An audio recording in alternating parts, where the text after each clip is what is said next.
পিতাকে ধন্যবাদ, প্রভু যিশুকে ধন্যবাদ করে আজকের যে বাক্য পড়ছি এই বাক্য সবাই হৃদয় গেঁথো।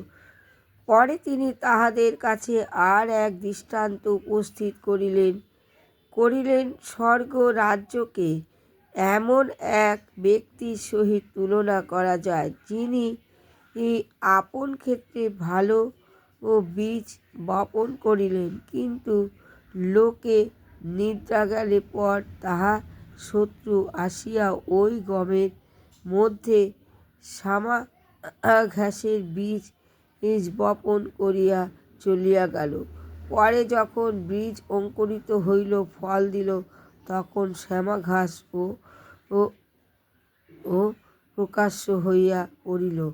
তাহাতে এই গৃহকর্তার দাসেরা আসিয়া তাহাকে কহিল, শ্যামায় আপনি কি নিজ ক্ষেত্রে ভালো বীজ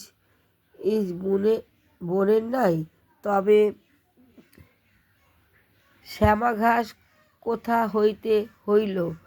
তিনি তাহাদিগকে কহিলেন, কোন শত্রু ইহা করিয়াছে।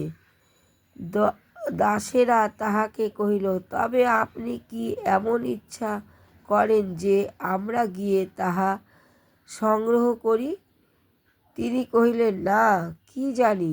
শ্যামাঘাস সংগ্রহ করিবার সময় তোমরা তাহার সহিত গমও উপড়াইয়া ফেলিবে।